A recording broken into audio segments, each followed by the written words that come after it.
لله نحمده ونستعين به ونستغفره ونستهديه ونعوذ بالله من شرور انفسنا ومن سيئات اعمالنا من يهده الله فلا مضل له ومن يضلل فلا هادي له واشهد ان لا اله الا الله وحده لا شريك له واشهد ان محمدا عبده ورسوله يا ايها الذين امنوا اتقوا الله حق تقاته ولا تموتن الا وانتم مسلمون يا أيها الناس اتقوا ربكم الذي خلقكم من نفس واحدة وخلق منها زوجها وبث منهما رجالا كثيرا ونساء واتقوا الله الذي تساءلون به والأرحام إن الله كان عليكم رقيبا يا أيها الذين آمنوا اتقوا الله وقولوا قولا سديدا يصلح لكم أعمالكم ويغفر لكم ذنوبكم ومن يطع الله ورسوله فقد فاز فوزا عظيما أما بعد فإن أصدق الحديث كتاب الله وخير الهدي هدي محمد صلى الله عليه وسلم وشر الأمور محدثاتها وكل محدثة بدعة وكل بدعة ضلالة وكل ضلالة في النار.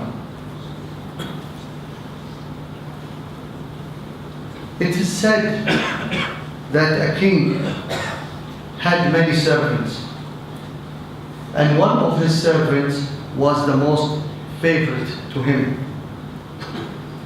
The other servants and the people around that king could not figure out why that man was different and why did the king treat him different and rewarded him different than the others. His looks were the same, his features were the same, and nothing about him showed that he was any different. One day the king went for a trip with his friends, and of course his servants were with him. As he was riding his horse, he stopped the horse and stared at a mountain top where there was a patch of snow. He looked at it and then he bent his head, or he bowed his head down.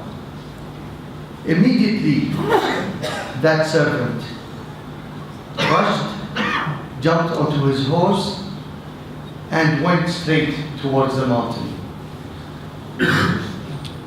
Several hours, or an hour or two later, the servant came back with the patch of snow in his hand to that king. The king looked at him and said, "How could you tell that I wanted the snow?" The servant said, "Because you stared at it. And when kings stare at something, it is something that is serious and they want it." Then the king looked at the people around him, and he said, "Now you know why this man, I am generous, and I treat him, and I trust him more than anybody else among all of you. And he is the closest one to me, because every one of you is busy with his own self, and this man is busy finding what pleases me." In another story, Imam al-Razi mentioned that one of the scholars had his students with him, and again one of his students was his favorite, and the other students could not figure out why is this scholar treating that student differently than the rest. And they said to him, "Tell us, why is it that person you treat him differently than the rest of the students?" He said, "I will show you." He gave each one of them a bird, a live bird. And he said to every one of them, "Take the bird and slaughter it in a place where no one can see you." So every student picked up the bird and went somewhere. They all came back to the scholar with the bird slaughtered, except that student. He came back with the bird alive. So the scholar asked him, "Why didn't you slaughter the bird?" He said, "You told us to go to a place to slaughter the bird where no one can see you. and I could not find a place that Allah Almighty cannot see me. Then the Shaykh looked at the students and said, that is why this student is special and requires my special attention. In the third incident, a man passed a group of men chatting with each other, and he saw one of their colleagues was sitting far away from them.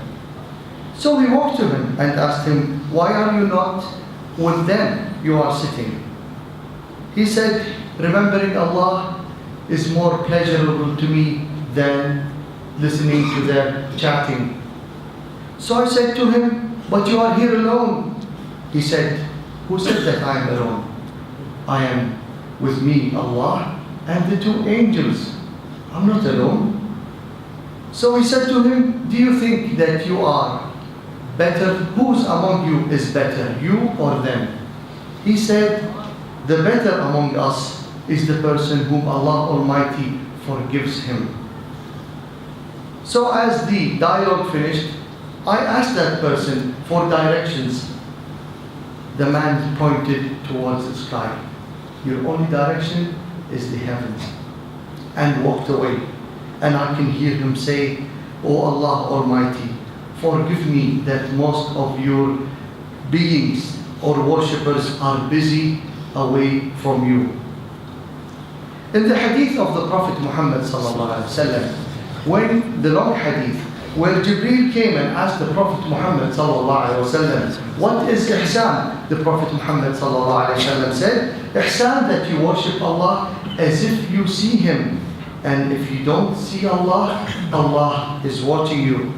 That is why when a man came to Abdullah ibn Mubarak, Abdullah ibn Mubarak came and said to the man, be watchful of Allah. So the man said to him, what do you mean by that?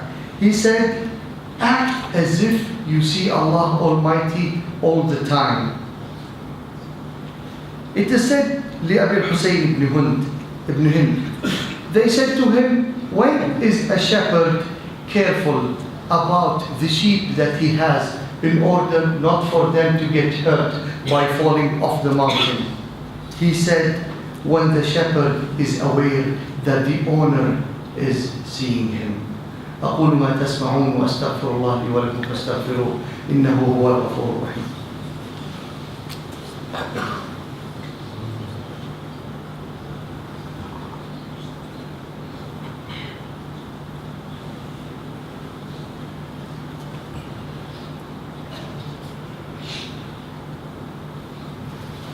الحمد لله رب العالمين والصلاة والسلام على أشرف المرسلين سيدنا محمد وعلى آله وأصحابه ومن تبعهم بإحسان يوم الدين. When one was asked, how could a man protect his eyesight from seeing haram? He said, by knowing that Allah sees you before you see the thing that is haram. It is the duty of a Muslim to be watchful of Allah. To be watchful and fearing that Allah would send His punishment to him. It is the duty of the Muslim that knows that Allah is watching him and he has two witnesses that are writing his actions, and he has to know that he has to struggle against his desires. Imam al-Qushayri said it in a very brief, very nice paragraph. He said, it is the discipline for every person to know that Allah Almighty is monitoring every breath that you take. And Allah is monitoring all of your senses that you have in your body. And Allah Almighty is closer to you more than you think. And Allah Almighty has given you all these senses to praise Allah on the blessings that Allah had given you. Though, as you try to count the blessings of Allah, you will never be able to count them. And he said, and remember the verse in the Quran where Allah Almighty said, وَإِن تَعُدُّوا نِعْمَةَ اللَّهِ لَا تُحْصُوهَا. If you try to count the blessings of Allah, you wouldn't be able even to count all of them. Therefore, the senses that you have should be utilizing in appreciating what Allah Almighty has given you throughout the day and the night, and what runs in the world around you and what runs in you. Therefore should be utilized in that.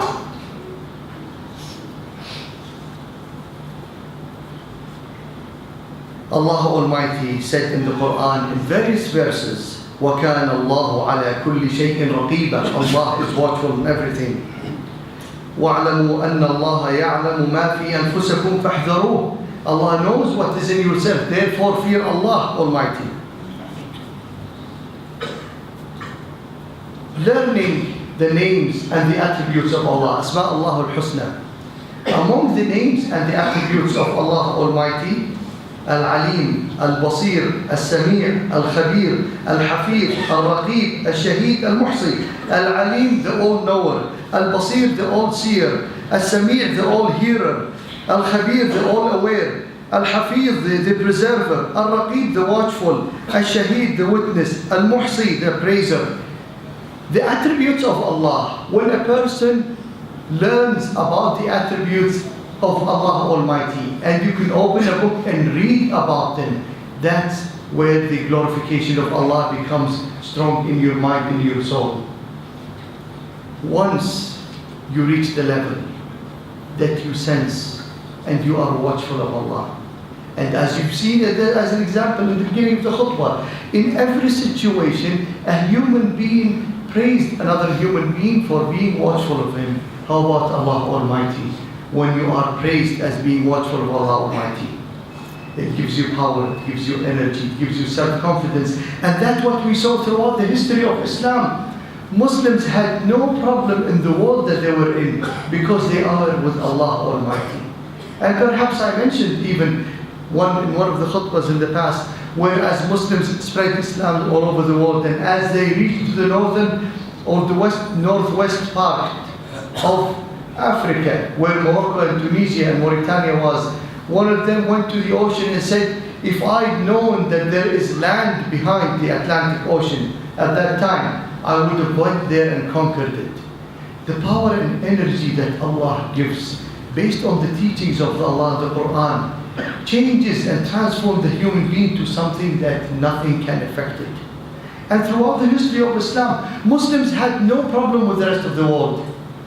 Once they followed the commands of the Quran and Islam was applied in their lives.